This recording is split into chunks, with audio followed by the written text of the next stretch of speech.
আলহামদুলিল্লাহ রব্বিল আলামিন ওয়াসসালাতু ওয়াসসালামু আলা রাসূলিহিল কারীম ওয়া আলা আলিহি ওয়া সাহবিহি ওয়া আহলি বাইতি আজমাইন। বাংলাদেশ জামাত ইসলামের ষান্মাসিক কেন্দ্রীয় মজলিসে শুরার এই অধিবেশনে উপস্থিত সহকর্মী নেতৃবৃন্দ, মজলিসে শুরার সদস্য এবং সদস্যা ভাই ও বোনেরা, সাংবাদিক বন্ধুগণ, আমন্ত্রিত অতিথিবৃন্দ,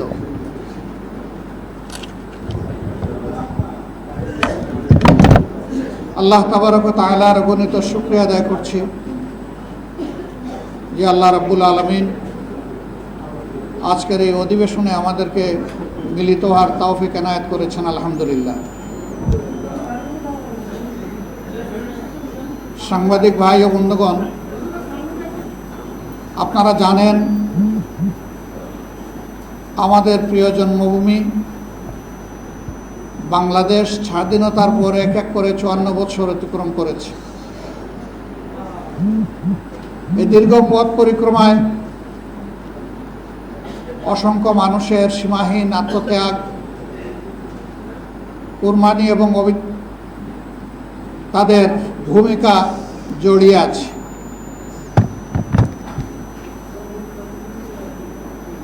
প্রিয় বাংলাদেশকে আজকের এই অবস্থায় আসা পর্যন্ত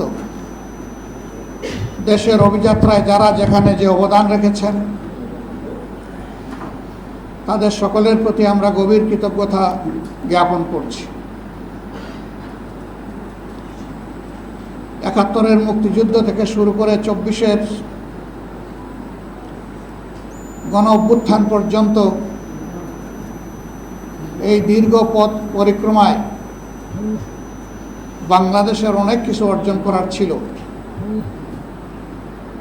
হয়তোবা তার কিছু অর্জিত হয়েছে, কিন্তু একটি স্বাধীন দেশের নাগরিক হিসাবে জনগণের যে প্রত্যাশা ছিল, সেই প্রত্যাশার মূল জায়গাগুলোই আজকে অপূরণ থেকে গিয়েছে।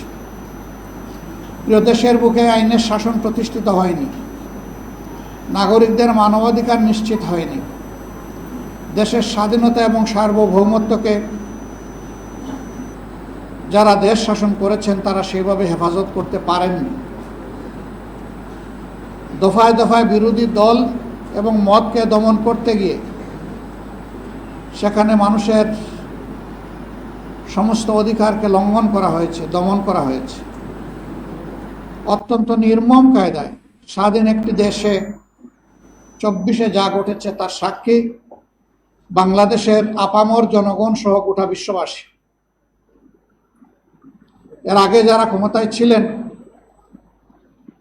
তারা টানা ১৫ বৎসর এই দেশকে দুঃশাসন উপহার দিয়েছিলেন। পুরোটা সময় জুড়ে মানুষ দুঃস্বপ্নের মধ্যে বসবাস করেছে। হাজারো জীবনের বিনিময়ে অসংখ্য মানুষের পঙ্গুত্ব বরণ করা, জেল এবং জুলুমের স্টিম রুলার এই জাতির উপর চাপিয়ে দেওয়া হয়েছিল। জাতির বিচক্ষণ গর্বিত নেতৃবৃন্দকে প্রতিহিংসার বশবর্তী হয়ে কাউকে বিচারিকভাবে হত্যা করা হয়েছে, আবার কাউকে বিনা বিচারে হত্যা করা হয়েছে। গুমের সংস্কৃতিতে নতুন করে বাংলাদেশে আয়নাগরের দুষ্ট সংস্কৃতি সংযোজন করা হয়েছে। জায়গায় জায়গায় আয়নাগর ছিল, এ বাস্তবতা আজকে কেউ অস্বীকার করে না। ইতিমধ্যে জাতিসংঘের ফ্যাক্টস ফাইন্ডিং কমিটি এবং মানবাধিকার কমিশন তারা জুলাই এবং আগস্টে ঘটে যাওয়া ঘটনাবলীর ব্যাপারে একটা রিপোর্ট পেশ করেছে। এই রিপোর্টে বিগত সরকারকে স্পষ্টভাবে দায়ী করা হয়েছে। প্রিয় দেশবাসী, সাংবাদিক বন্ধুদের মাধ্যমে আমরা আপনাদেরকে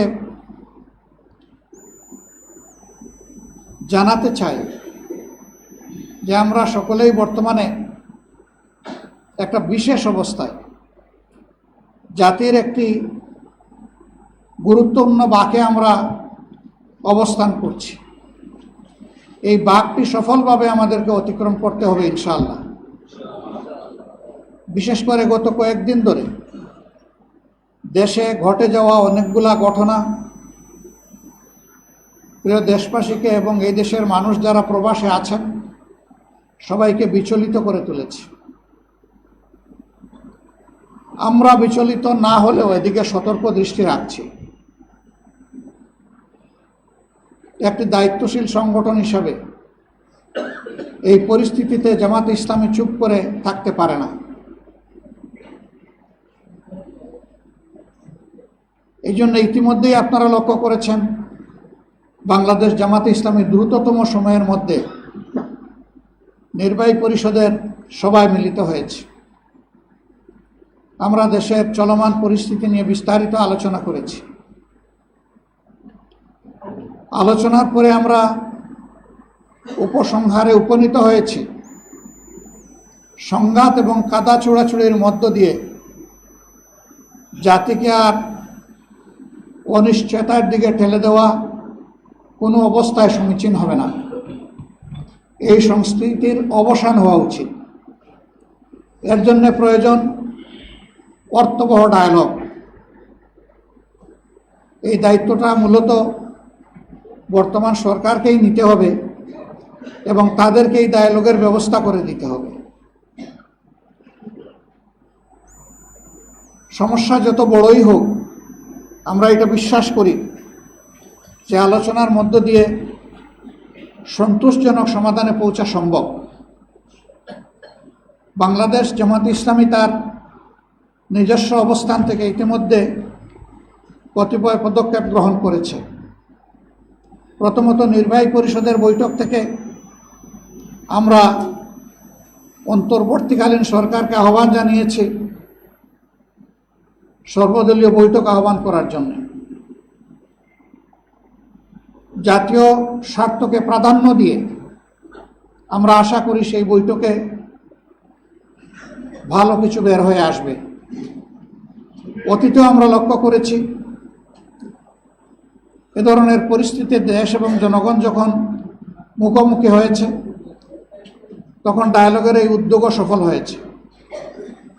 আমরা আশাবাদী আলাপ আলোচনার মধ্য দিয়ে সকল সমস্যার সমাধান করা সম্ভব।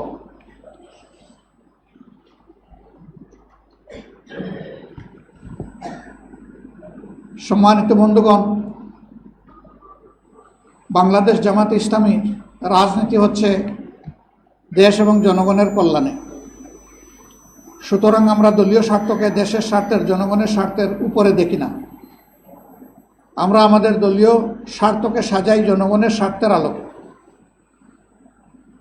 জনগণের স্বার্থ এবং কল্যাণ যেখানে নিহিত রয়েছে সেই বিষয়টাকে প্রাধান্য দিয়েই আমাদের সকল পরিকল্পনা এবং কর্মসূচি রচিত এবং পরিচালিত হয়ে থাকে। এই ক্ষেত্রেও আমরা বিভিন্ন দলের সাথে আমাদের দলের পক্ষ থেকে পারস্পরিক আলোচনার মাধ্যমে সন্তোষজনক সমাধানে পৌঁছার জন্য আমরা উদ্যোগ গ্রহণ করেছি এবং সেই উদ্যোগের আমরা ইতিবাচক কিছু ফলও দেখতে পাচ্ছি। আমরা আশা করি জাতির মধ্যে যে আতঙ্ক আশঙ্কা তৈরি হয়েছে ইনশাআল্লাহ সকল পক্ষের আন্তরিক অংশগ্রহণের মাধ্যমে জাতি হিসাবে আমরা একটা সন্তোষজনক সমাধানের জায়গায় পৌঁছতে পারব। প্রিয় দেশবাসী, এই সময় কতগুলা প্রসঙ্গ একেবারেই গুরুত্বপূর্ণ। 24-এ যে পরিবর্তন হয়েছে এই পরিবর্তনের একটি বিশাল আকাঙ্ক্ষার জায়গা রয়েছে। বিশেষ করে যে তরুণ ছাত্র সমাজ জীবন বাজি রেখে তারা রুখে দাঁড়িয়েছিল এবং জনগণও তাদের ডাকে সাড়া দিয়েছিল। জনগণ মনে করে বিগত সরকার আমলে মানুষের সকল অধিকার কেড়ে নেওয়া হয়েছিল, বিশেষ করে ভোটের অধিকারকে একেবারেই কেড়ে নেওয়া হয়েছিল। পরপর 3টি নির্বাচনের নামে চরম তামাশা করা হয়েছে এই জাতির সাথে। 14 নির্বাচনে 154 জন বিনা প্রতিদ্বন্দ্বিতায় নির্বাচিত, 18-এর নির্বাচন নিশিরাত, 24-এর নির্বাচন দামি এবং আমি। এইভাবে গোটা নির্বাচন ব্যবস্থাকে ধ্বংস করা হয়েছে। একদিকে যেমন মানুষের ভোটের অধিকার কেড়ে নেওয়া হয়েছে, ঠিক তার পাশাপাশি মানুষের অন্তরে নির্বাচন সম্পর্কে এক ধরনের অনীহা তৈরি করা হয়েছে। এর অবসানের জন্য অবশ্যই এমন একটি নির্বাচন হতে হবে যেই নির্বাচনের মাধ্যমে জনগণের মতের প্রতিফলন হবে এবং জনগণের কাঙ্ক্ষিত প্রতিনিধিরা নির্বাচিত হয়ে জনগণের নেতৃত্ব প্রদান করবেন। এদেশেই তার নজির রয়েছে। 90-এর গণ আন্দোলনের পরে, গণ অভ্যুত্থানের পরে যে নির্বাচনটি অনুষ্ঠিত হয়েছিল, তখনও সংবিধানে কোনো প্রভিশন ছিল না এই ধরনের সরকারের, কিন্তু রাজনৈতিক দলগুলোর অক্ষমতার ভিত্তিতেই সরকার গঠিত হয়েছিল এবং সেই সরকার একটা অর্থবহ নির্বাচন উপহার দিয়েছিল। বাংলাদেশের ইতিহাসে এটাকেই বলা হয় সবচেয়ে সুন্দর নির্বাচন। এবারকার প্রত্যাশা আর অনেক বেশি, কারণ সেই নির্বাচনের আগে যে গণ আন্দোলন হয়েছে সেখানে এত জানমালের ত্যাগ কুরবানি জনগণকে পেশ করতে হয়নি। এবার জানমালের বিপুল সংখ্যক বা বিপুল পরিমাণ ত্যাগ কুরবানির মাধ্যমে এই অর্জন। সুতরাং নির্বাচন অবশ্যই হতে হবে সুষ্ঠু, নিরপেক্ষ, গ্রহণযোগ্য। এর জন্যে জামাত ইসলামী মূল থেকেই দাবি করেছিল একটি সুষ্ঠু নির্বাচনের জন্য 2টি রোডম্যাপ সরকারের কাছে আমরা প্রত্যাশা করেছিলাম, দাবি করেছিলাম। নির্বাচনকে অর্থবহ করার জন্য গুরুত্বপূর্ণ কিছু সংস্কার লাগবে। আমরা বলেছিলাম যে সংস্কারের একটা রোডম্যাপ দেওয়া হোক, যে এই মাসের ভিতরে সংস্কার সম্পন্ন হবে, এরপরেই নির্বাচনের একটা রোডম্যাপ তার পাশাপাশি দেওয়া হোক। তাহলে জনমনের স্বস্তি এবং আস্থা তৈরি হবে। কিন্তু এখন পর্যন্ত 2টি রোডম্যাপের কোনোটাই জনগণের সামনে আসেনি। এখান থেকেও কিছু সন্দেহ সংশয় জন্ম নিয়েছে। আমরা এখনও সরকারকে অনুরোধ করব যে 2টি রোডম্যাপ যথাসম্ভব শীঘ্র এইটাকে জনসম্মুখে প্রকাশ করা হোক, তাহলে জনমনে আস্থা ফিরে আসবে। আমরা এবং এদেশের জনগণ যেন তেন কোনো নির্বাচন আমরা চাই না। নির্বাচনের মধ্য দিয়ে আবার যদি নির্বাচনী ব্যবস্থা নিহত হয়, তাহলে ওরকম একটা নির্বাচন অবশ্যই জনগণ কবুল করবে না, প্রত্যাখ্যান করবে। এই জন্য সুষ্ঠু নির্বাচনের স্বার্থেই এই 2টি রোডম্যাপ অপরিহার্য হয়ে পড়েছে। তারপরে আমাদের দাবি ছিল, যারা গত 15.5 বছর ধরে এই দেশে মানুষকে গুম করেছেন, জনগণের সম্পদ লুণ্ঠন করেছেন, তাদের বিচারের প্রক্রিয়াটা দৃশ্যমান হতে হবে। আমরা জানি বিচারের জন্য সময় লাগবে। একটা অন্তর্বর্তীকালীন সরকারের সময়ে পুরা বিচার হয়ে যাবে এটা কেউ দাবি করে না, কিন্তু বিশ্বাসযোগ্য দৃশ্যমান কিছু কাজ তো সামনে আসতে হবে। সেরকম কিছু এখনো জনগণ দেখতে পাচ্ছে না। এই জায়গায়ও জনগণের আশঙ্কা, যদি অপরাধীদের বিচার সুষ্ঠুভাবে না হয় তাহলে অপরাধ চক্র বৃদ্ধি পাবে এবং বাংলাদেশ ভবিষ্যতে গভীর অন্ধকারে তলিয়ে যেতে পারে। আমরা এটাও হতে দিতে পারি না। এই জন্যে সংশ্লিষ্ট কর্তৃপক্ষের কাছে আমাদের উদাত্ত আহ্বান, বিচারকে কঠোর পরিশ্রম করে নির্ভুলভাবে, সুন্দরভাবে আপনারা দৃশ্যমান করুন। আপনারা জনগণের সমর্থন পাবেন ইনশাআল্লাহ। এটাও ঠিক যে আমরা যেন তেন কোনো বিচার চাচ্ছি না। বিচারের নামে যে অবিচার আমাদের উপর করা হয়েছে বা অন্যদের উপর করা হচ্ছে, সেটাও আমরা চাই না। আমরা চাই বিচারটা ফেয়ার হোক। সম্মানিত ভাইয়েরা, এই বিষয়গুলো সামনে রেখে এই সম্প্রতি কয়েকদিন ধরে অনেক কিছু হয়ে গেল, তা আমরা আশা করি যে এই বিষয়টা আর সামনে বাড়বে না। আরও দুইটি স্পর্শকাতর বিষয় সম্প্রতি আলোচনায় আছে। একটি হচ্ছে মানবিক করিডোরের নামে একটা উদ্যোগ। আমরা সর্বপ্রথম এটি আমাদের নলেজে আসার সাথে সাথেই আমরা বলেছি এর সাথে জাতীয় নিরাপত্তার বিষয় জড়িত। সুতরাং এই বিষয়টি ভেবে চিন্তে আগাতে হবে, হুট করে এটাতে কোনো কিছু করা যাবে না।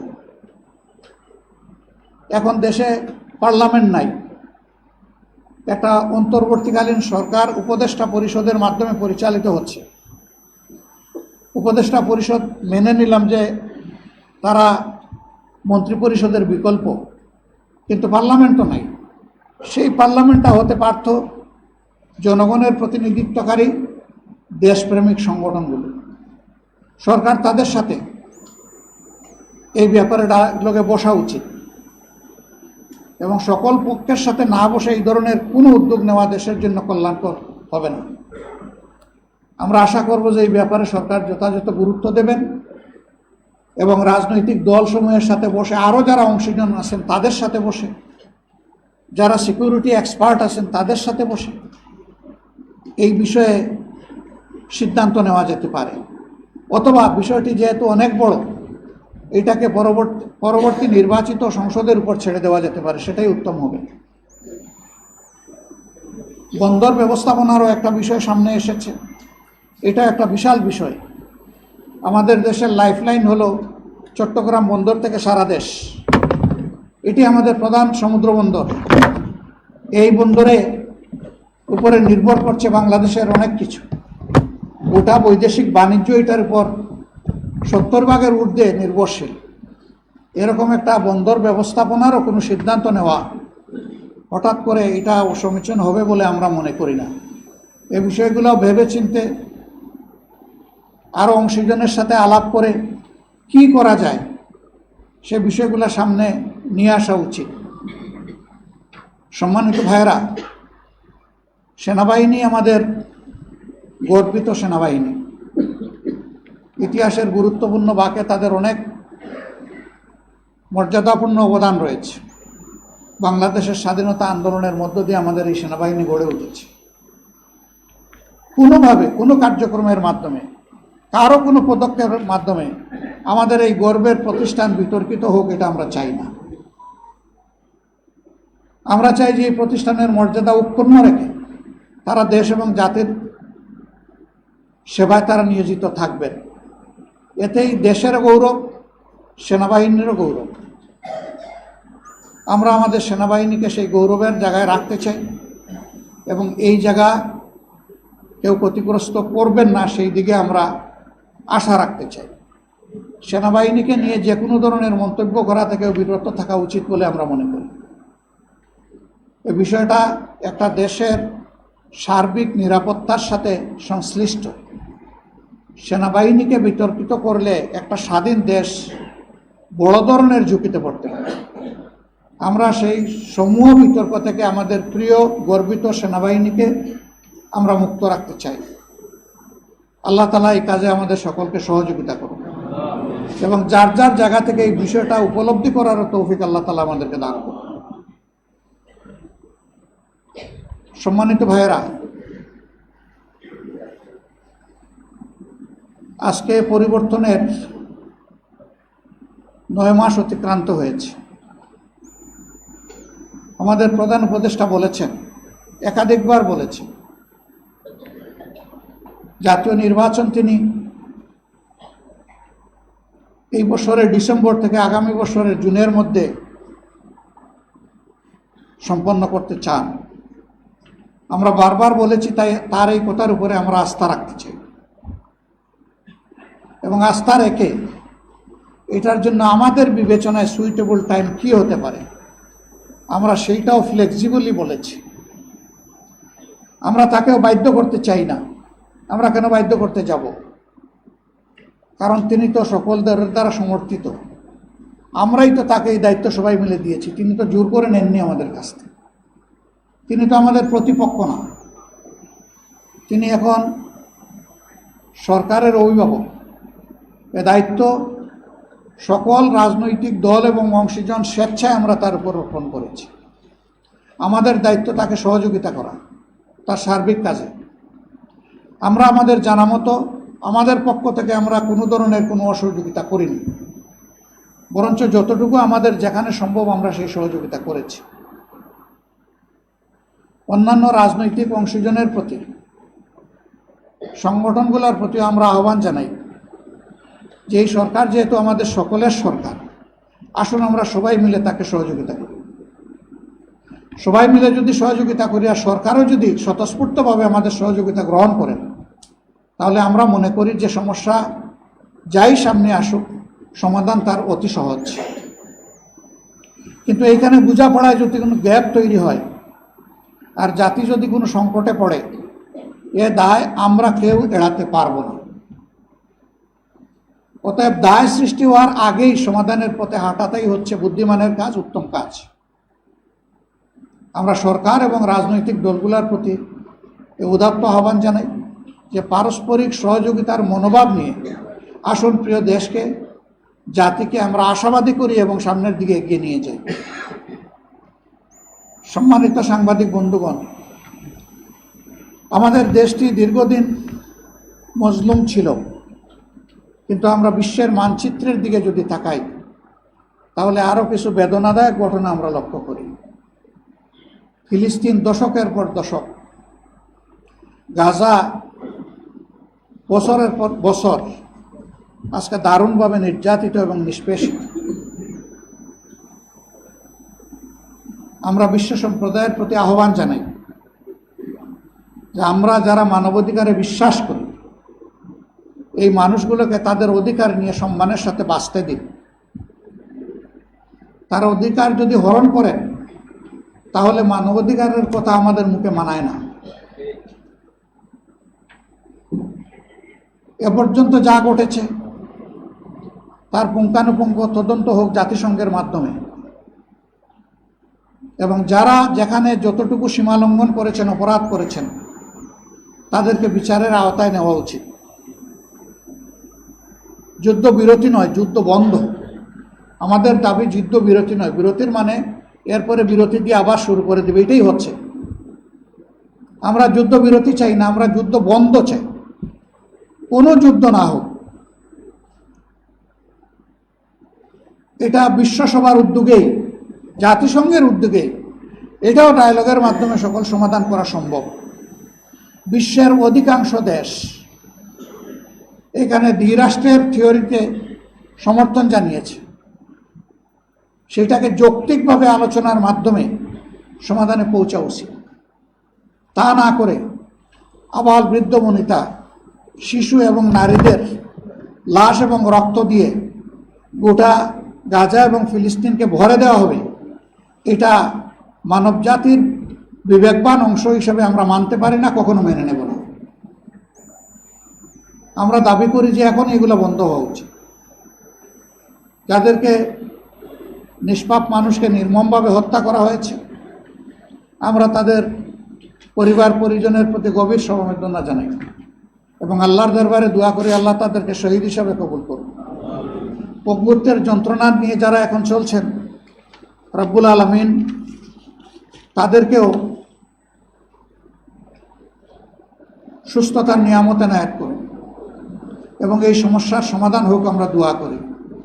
সিরিয়াকে নিয়ে নতুন অনিশ্চয়তা যেটা দেখা দিয়েছে, এটা এখানেই থেমে যাওয়া উচিত। সিরিয়ার জনগণকে তাদের ভাগ্য নির্ধারণ করার সুযোগ দেওয়া উচিত। বাইরের হস্তক্ষেপ বন্ধ করা উচিত। সকল হস্তক্ষেপ বন্ধ করে আমরা নিজের দেশকে যেভাবে নিজে চালাতে চাই, সিরিয়াবাসীকেও তাদের দেশ তাদেরকে চালানোর অধিকার দেওয়া উচিত। সেখানে যে কোনো ধরনের হস্তক্ষেপ আসলে অগ্রহণযোগ্য। আমাদের দেশ কয়েক দশক ধরে পার্শ্ববর্তী মায়ানমারের আরাকানে যারা একসময় বংশ পরম্পরায় জন্মসূত্রে বসবাস করে সে দেশের নাগরিক ছিলেন, যুগের পর যুগ এমনকি শতাব্দীর পর শতাব্দী অত্যন্ত নির্মমভাবে তাদের উপর কষাঘাত করে জোর করে বাংলাদেশে তাদেরকে ঠেলে দেওয়া হয়েছে। অসংখ্য মানুষকে খুন করা হয়েছে, মা বোনদেরকে বেইজ্জত করা হয়েছে, অসংখ্য মানুষের ঘর বাড়ি সহায় সম্পত্তি জ্বালিয়ে পুড়িয়ে কেড়ে নিয়ে তাদেরকে নিঃস্ব করে দেওয়া হয়েছে। এই সমস্যাটার অবশ্যই মানবিক যুক্তিপূর্ণ সমাধান হওয়া উচিত এবং আমরা মনে করি তাদেরকে তাদের নিজ দেশে মর্যাদার সাথে নিরাপত্তার সাথে ফিরিয়ে নেওয়ার মধ্যেই একমাত্র সমাধান নিহিত রয়েছে। বাংলাদেশের মতো একটা ছোট্ট দেশের বুকে তাদেরকে ধারণ করা যুগের পর যুগ আসলেই দেশের জন্য এটি একটি ঝুঁকির ব্যাপার। আমরা বিশ্ব সম্প্রদায়কে অনুরোধ করব, রিলিফের নামে যে সহযোগিতা দিচ্ছেন তার জন্য আমরা অভিনন্দন জানাই, কিন্তু এটা প্রকৃত কোনো সমাধান নয়। সমাধান হবে তাদেরকে তাদের দেশে গর্বের সাথে, সম্মানের সাথে এবং নিরাপত্তার সাথে ফিরিয়ে দেওয়ার ব্যবস্থা করা।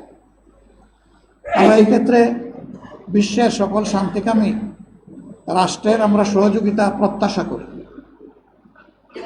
সম্মানিত সাংবাদিক বন্ধুগণ এবং মজলিসে শুরার সদস্যবৃন্দ, বাংলাদেশ জামাতে ইসলামী একটি দায়িত্বপরায়ণ সংগঠন হিসাবে আমি আগেই বলেছি যে আমরা আমাদের সকল কর্মসূচি পরিকল্পনা জনকল্যাণের স্বার্থে নিয়ে থাকি।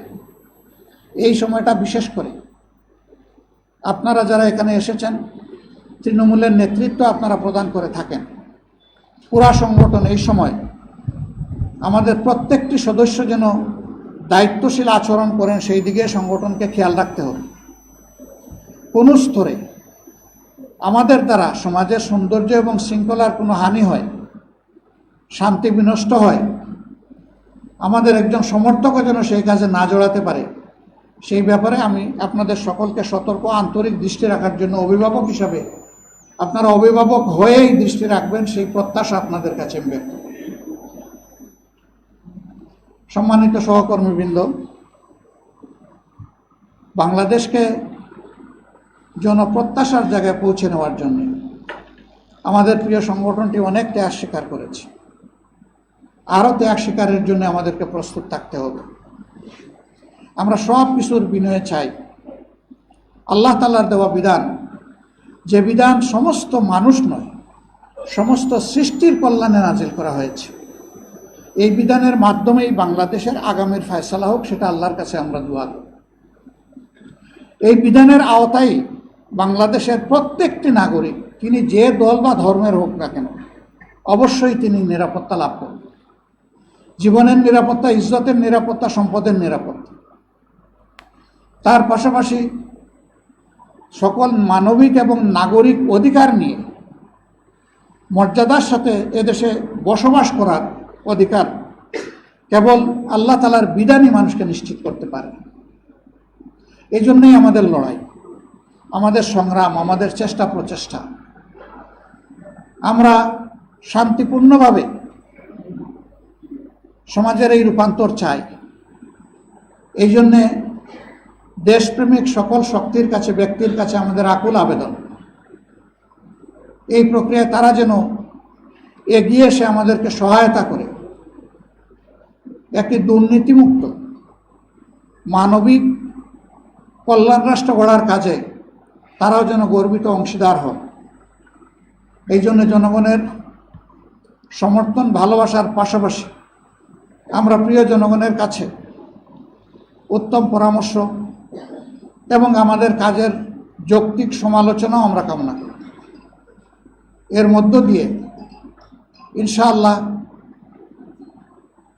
এই লক্ষ্য উদ্দেশ্যকে সামনে রেখে জামাত ইসলামী সহ যারাই বাংলাদেশে কাজ করছেন, আমরা সবাই মিলে একটি সোনালী সমাজ, সত্যিকারে একটা স্বাধীন দেশে যে মর্যাদাপূর্ণ সমাজ গড়ে ওঠা দরকার, তা আশা করি আল্লাহ তাআলার রহমতে এবং জনগণের সহযোগিতায় আমরা গড়ে তুলতে সক্ষম হব ইনশাআল্লাহ। এই প্রত্যাশা ব্যক্ত করে সাংবাদিক বন্ধুরা সাধারণত এই সময়ে তাদের জন্য একটা যুদ্ধ, তারা গভীর রাত পর্যন্ত দায়িত্ব পালন করেন, পেশাগত দায়িত্ব। দিবসের এই প্রথম অংশটা তারা একটু বিশ্রাম নেয়। আমরা আপনাদেরকে কষ্ট দিয়ে অতি সকালে আজকে এখানে নিয়ে এসেছি। আল্লাহ তাআলা এই জন্য আপনাদেরকে উত্তম প্রতিদান দান করুক, আমরা দোয়া করি। সাংবাদিকরা সমাজের অত্যন্ত গুরুত্বপূর্ণ অঙ্গ, চতুর্থ স্তম্ভ বলা হয়। রাষ্ট্রের 3টা স্তম্ভের পরেই সাংবাদিকতার জগৎকে সারা বিশ্বই সম্মানের জায়গায় স্থাপন করেছে। এখানে রাজনীতিবিদ এবং সাংবাদিকদের বোঝাপড়াটা খুবই গুরুত্বপূর্ণ। এই ক্ষেত্রে সাংবাদিকদের ইতিবাচক ভূমিকা একটা সমাজকে কাঙ্ক্ষিত লক্ষ্যের দিকে এগিয়ে দিতে পারে। আমরা আমাদের বন্ধুদের কাছে ইতিবাচক ভূমিকাই প্রত্যাশা করব এবং আপনাদের এই অভিযাত্রায় আমাদের যে কোনো ধরনের সমর্থন এবং সহযোগিতা অব্যাহত থাকবে ইনশাআল্লাহ। আমরা কালোকে কালো বলি, সাদাকে সাদা বলি। এইভাবে একটা সাদা সমাজ গঠনের জন্য আমরা সবাই ঐক্যবদ্ধ হই। আল্লাহ রাব্বুল আলামিন প্রিয় দেশকে সকল ধরনের ক্ষতির হাত থেকে রক্ষা করুন, সকল ধরনের ষড়যন্ত্রের কবল থেকে আল্লাহ হেফাজত করুন এবং মিলেমিশে উদার মন নিয়ে আমাদের সম্মানিত রাজনৈতিক দল এবং দলের নেতৃবৃন্দ আমরা সাথে যাতে দেশের স্বার্থকে সমুন্নত করতে পারি, দলীয় স্বার্থের ঊর্ধ্বে দেশের স্বার্থকে আমরা স্থান দিতে পারি। এই লক্ষ্যে আমরা যেন জাতীয় স্বার্থে এক হয়ে আগামীর দিনে পথ চলতে পারি। জাতীয় স্বার্থের জায়গায় যেন আমাদের মধ্যে কোনো বিভাজন না থাকে, সেই মহান ঐক্যের আহ্বান জানিয়ে আমার উদ্বোধনী বক্তব্য এখানেই শেষ করছি। আল্লাহ হাফিজ। বাংলাদেশ জিন্দাবাদ। বাংলাদেশ জামাত ইসলামী জিন্দাবাদ।